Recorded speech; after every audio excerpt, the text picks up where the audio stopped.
বউ গরমে ঘেমে সময় নিয়ে চা নাস্তা বানিয়ে এনেছে। শ্বশুর শাশুড়ি সবাই বসে খাচ্ছে। স্বামী চায়ের চুমুক দিয়ে বিরক্ত হয়ে বলছেন, না এখনো তুমি মার মতো চা বানাতে শিখলে না। কতবার বললাম মায়ের কাছ থেকে দেখো কতখানি লিকার দিতে হয়। মা ওকে দেখিয়ে দিয়েন তো কিভাবে চা বানাতে হয়।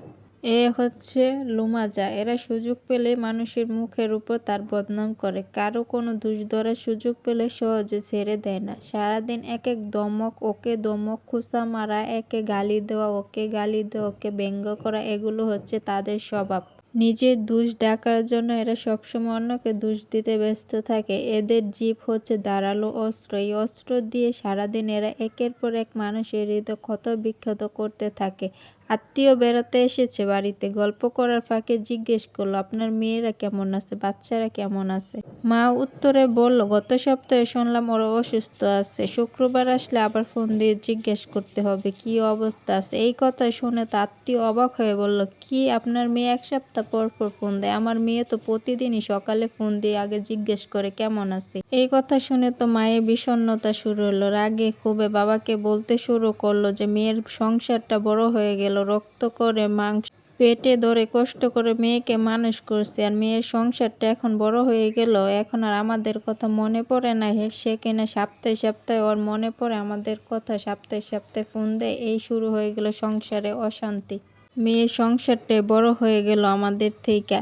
সেই আত্মীয় হচ্ছে হুমাজা। এরা মানুষে মানুষের সম্পর্ক বিষিয়ে দিতে পেশাদারি দক্ষতা অর্জন করেছে। এদের বিষাক্ত জীবের ছোবলে সুখী পরিবার ও মুহূর্তের মধ্যে আগুন ধরে যায়।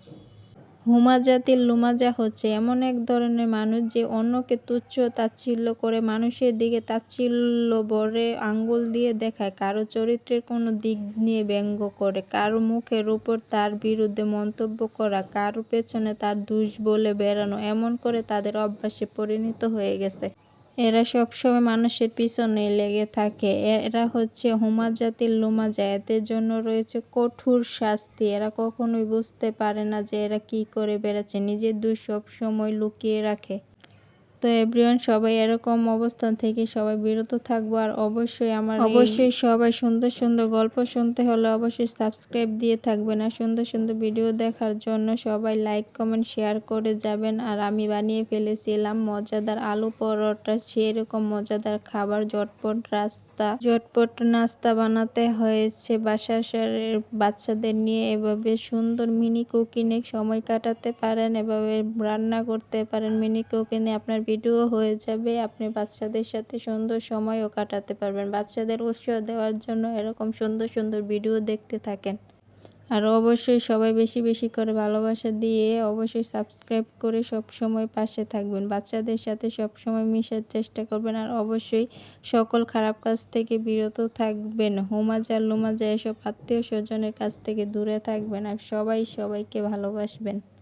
তো চলুন, আজকের এই রান্নার রেসিপির কালারটা সেই হয়েছে, মিনি পরোটার সেই আলু দিয়ে বানানো হয়েছে, সেই সুন্দর কালার হয়েছে, খেতেও সেই টেস্টি, দেখতেও সেরকম সুন্দর হয়েছে। খুবই মজাদার একটি খাবার, আপনারাও বানিয়ে ফেলুন।